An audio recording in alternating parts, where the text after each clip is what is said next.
El viejo Honda Civic se detenía con suavidad junto a la acera en la misma esquina de siempre. Marcus miró el reloj. Faltaban 15 minutos para que sonara la campana del Instituto Roosevelt. El ritual no había cambiado. En meses estacionar, esperar abrazar a Yasmín y luego conducir a casa mientras hablaban de su día. Un momento simple cotidiano. Pero no para todos. Ese día el guardia de seguridad nuevo lo interceptó. Su voz era cortante envuelta en una cortesía falsa. «Señor, no puede aparcar aquí durante el horario escolar. Esto es solo para padres». Marcus lo miró.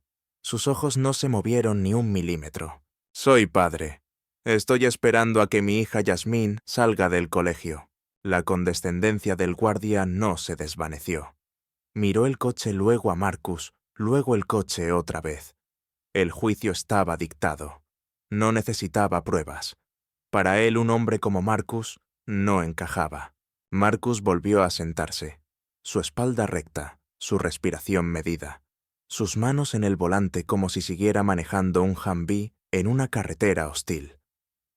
La paz fingida del barrio no lo engañaba. Sabía cuándo lo estaban observando como a una amenaza. Y entonces la llamada. Una mujer al otro lado de la calle. Su teléfono en alto. No al pecho, no en el oído. En alto apuntando. Registrando. Denunciando. Hay un hombre sospechoso frente al instituto. Lleva un rato allí. No parece encajar. Marcus no escuchó las palabras, pero reconocía los gestos. Había visto ese tipo de vigilancia en zonas de guerra, y también en suburbios blancos como este. Cuando llegó el coche patrulla lo supo. Todo su cuerpo se preparó para lo que venía. Golpes en la ventana. «Salga del vehículo, señor». Serenidad, precisión, entrenamiento. Problemas agentes. «Estoy esperando a mi hija».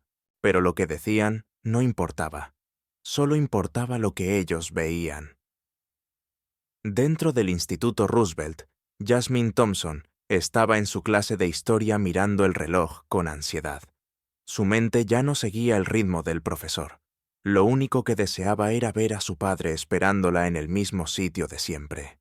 El coche viejo, el abrazo cálido, la sensación de hogar aunque fuera por unos minutos antes de que él volviera a la oficina improvisada de su empresa. La campana sonó. La masa de estudiantes se dispersó como agua derramada en el pasillo. Yasmín caminó con calma al principio, pero algo no cuadraba. No veía el Civic. Buscó con los ojos. Nada. Intentó llamarlo. Una vez. 2 veces. Buzón de voz. Su corazón dio un salto incómodo.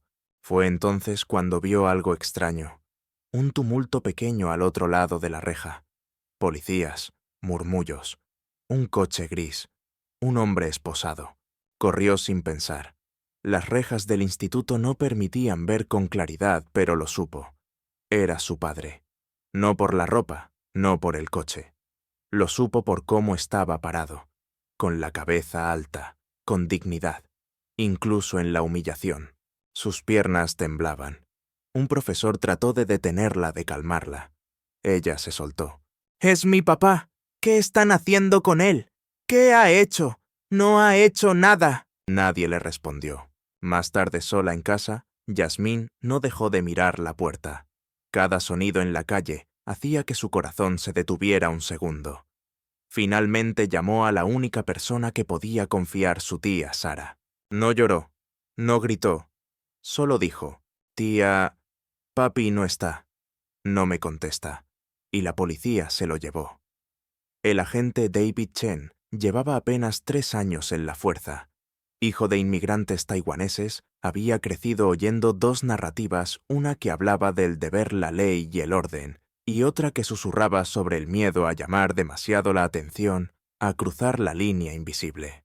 Cuando el teniente Hayes le dijo que no verificara los datos del detenido, Chen dudó. Durante el interrogatorio se mantuvo en silencio. Observó. Escuchó. Algo no encajaba.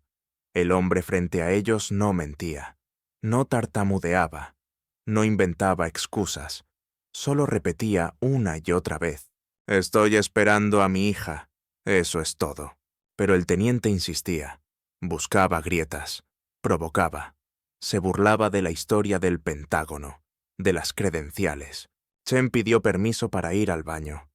Cerró la puerta con cuidado y, en lugar de caminar al pasillo, sacó su móvil. Entró a la base de datos. Tecleó el número de identificación. Lo que encontró lo dejó paralizado. Coronel Marcus Thompson, 24 años de servicio, condecoraciones, consultor de seguridad nacional, acceso a información sensible, referencias del Departamento de Defensa. Volvió a la sala. Sabía que lo que iba a hacer lo pondría en el radar de sus superiores, pero no podía seguir callando. Golpeó la puerta de Hayes con fuerza. Tiene que ver esto. Ahora. Cuando colgó el teléfono con Yasmine Sarah Thompson, no dudó. Cerró el portátil, tomó su maletín y salió disparada de su oficina.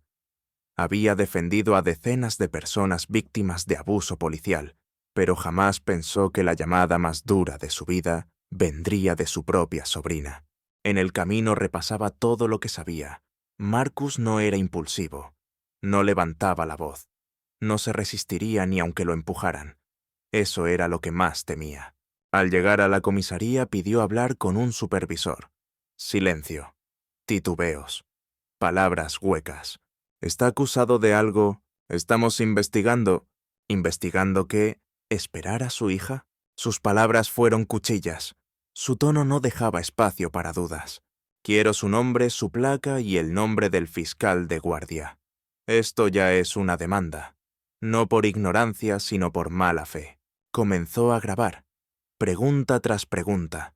Todo documentado. En su interior se libraba otra batalla, la hermana quería gritar, la abogada debía permanecer fría. Cuando por fin dejaron salir a Marcus, lo abrazó sin palabras. Y lo supo ese día no terminaba ahí. Apenas comenzaba. Al día siguiente, la dirección del Instituto Roosevelt amaneció entre correos electrónicos furiosos y publicaciones virales. Padres, alumnos y medios preguntaban qué había pasado. ¿Por qué un padre había sido esposado frente al colegio sin motivo? El director, el señor Lanning, intentó minimizarlo. Fue un malentendido. Seguridad Escolar actuó conforme al protocolo. Pero no había protocolo que explicara la humillación pública de un padre que no había hecho nada. Un grupo de profesores afroamericanos se reunió al final del día. Entre ellos la profesora Delgado, que había enseñado a Yasmine desde segundo grado. «No podemos quedarnos callados», dijo. «Hoy fue Marcus, mañana puede ser cualquiera». Los estudiantes organizaron un acto simbólico al día siguiente. Docenas de ellos llegaron con camisetas negras que decían, «Yo también espero». La comunidad comenzaba a despertar. En casa de Marcus el salón se transformó en una sala de guerra. Sarah trazaba estrategias legales. Marcus, aún cansado, tomaba notas. Yasmine ayudaba como podía escaneando documentos, respondiendo mensajes, grabando videos para redes. Una noche alguien tocó la puerta. Era el agente Chen. Marcus lo miró con desconfianza al principio, pero Chen habló con claridad. «Solo quiero pedir disculpas y ayudar si me lo permiten». Sarah lo analizó. No era teatro. Lo invitó a pasar. Chen explicó que no todos en el departamento estaban de acuerdo con lo ocurrido, que había otros agentes hartos de ver cómo el uniforme se usaba para discriminar. Había que hacer algo. Fue Yasmine quien propuso el nombre Coalición por la Responsabilidad Policial. El silencio fue solemne. Marcus asintió, y así comenzó todo. Las primeras reuniones fueron en casas, iglesias, bibliotecas. Gente común, madres, veteranos, jóvenes, profesores. Algunos nunca se habían involucrado en nada político. Otros, cansados de luchar solos, encontraron un lugar donde su voz tenía eco. Chen habló en la primera asamblea pública. Su voz temblaba, pero no su convicción. Cometimos un error. Y no fue un error individual. Fue sistémico. Yo vi cómo se ignoraron protocolos, cómo se asumió culpa por apariencia. Yo lo permití. Pero ya no más. El aplauso fue fuerte, pero lo más poderoso fue el silencio que lo siguió. La gente procesaba lo que había oído un oficial reconociendo el racismo desde dentro. Sarah presentó la primera propuesta legal: exigir cámaras corporales auditadas externamente. Luego vinieron más: formación obligatoria sobre prejuicios raciales y culturales, supervisión civil de investigaciones internas, un canal anónimo de denuncias accesible, registro público de incidentes con fuerza policial. No todos estaban de acuerdo en todo, pero todos estaban de acuerdo en algo: el sistema debía cambiar. En la tercera reunión pública, cuando los discursos ya se habían dado y parecía que la noche terminaba, Yasmín levantó la mano. Se puso de pie. Su voz sonó clara, sin temblar. Quiero que la policía sepa que mi padre es un buen hombre antes de decidir que es peligroso. Nadie respondió. Nadie podía. La frase recorrió redes sociales, noticieros, artículos de opinión. La voz de una adolescente había resumido toda la lucha. Marcus no buscaba protagonismo. Aceptaba entrevistas solo para empujar la causa. No había odio en su tono, solo propósito.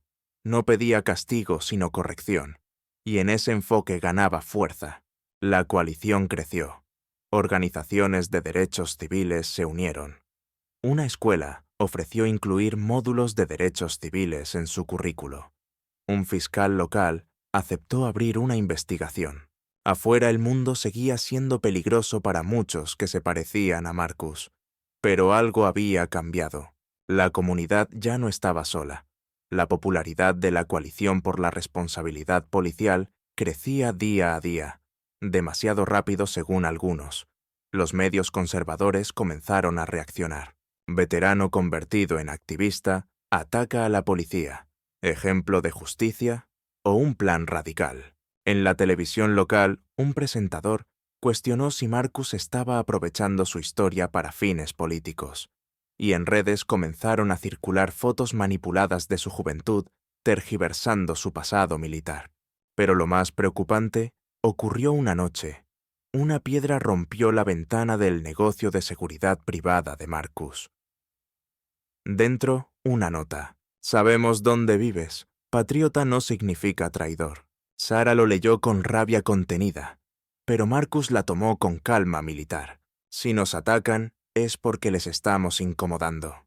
Sin embargo, algo en sus ojos mostraba el peso real de la lucha.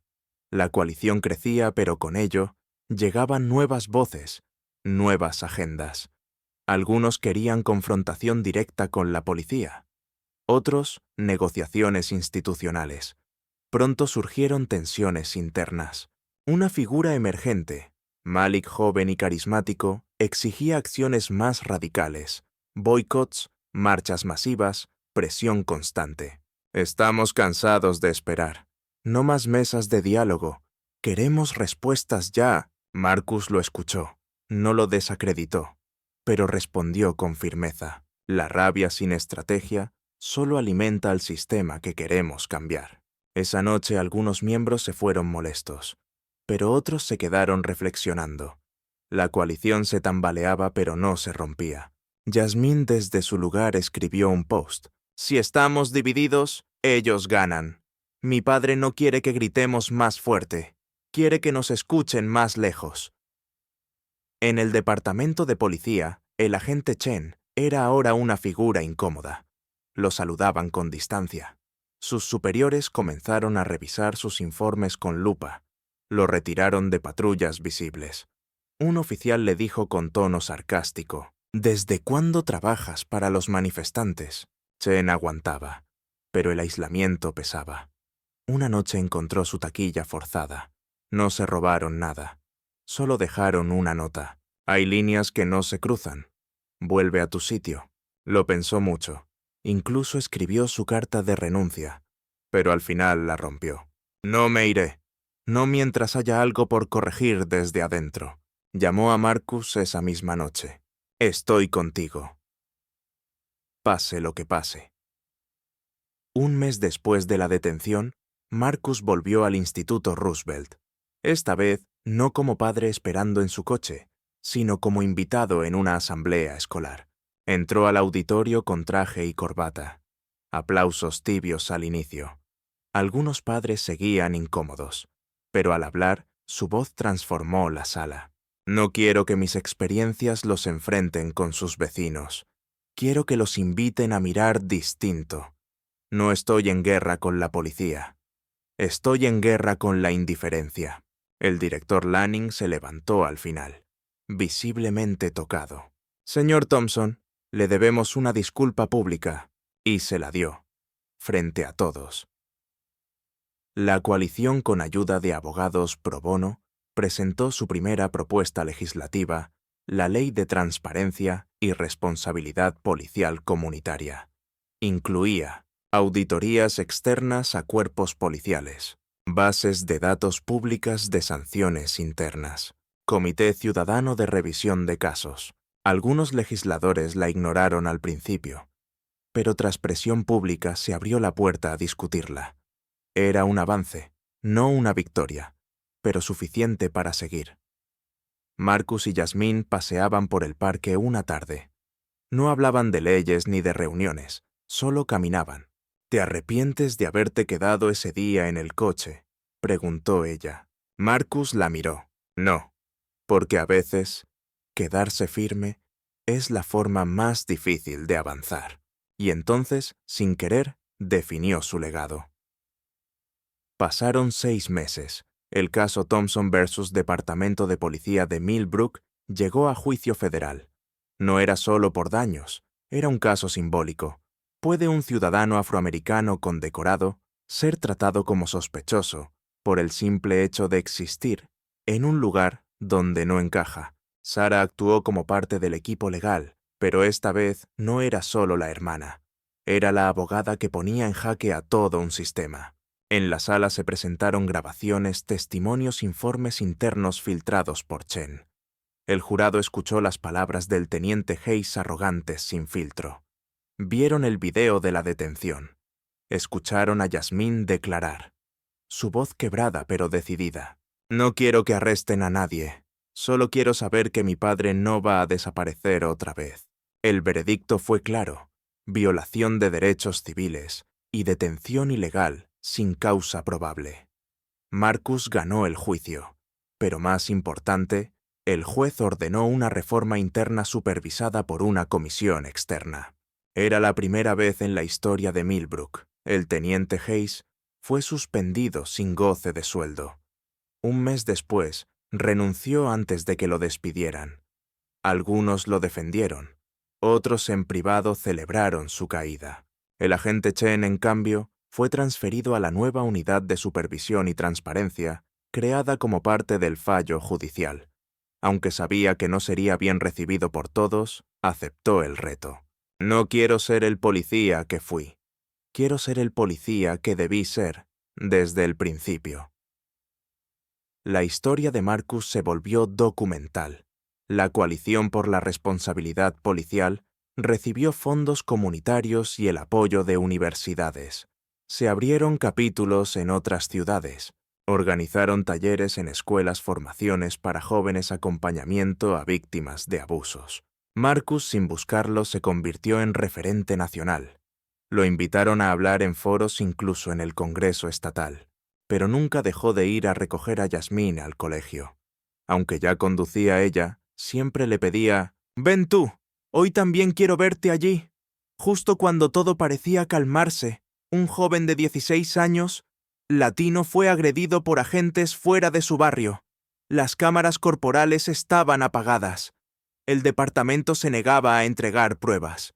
La madre del joven llamó directamente a Sarah. Con voz rota, le dijo: «Me hablaron de ustedes, de la coalición. Necesito ayuda». Esa noche Marcus reunió al equipo. Si pensaban que esta historia había terminado, se equivocan. Esto recién empieza. Yasmín empezó a escribir un libro. Lo tituló «El día que mi padre se volvió enemigo del lugar donde siempre fue héroe». Su profesora de literatura lo envió a un concurso nacional. Ganó. Sarah recibió propuestas para postularse como fiscal del distrito. No dijo que sí. Tampoco que no. Chen impulsó un proyecto piloto en academias policiales, un curso obligatorio sobre racismo institucional con testimonios reales. El primer testimonio, Marcus. Y Marcus cada noche escribe en un cuaderno de tapas negras, no como militar, no como víctima, sino como ciudadano. Un diario que no busca venganza ni redención, solo memoria, porque hay batallas que no se libran con armas, se libran con verdad, y esa Marcus nunca la dejó caer.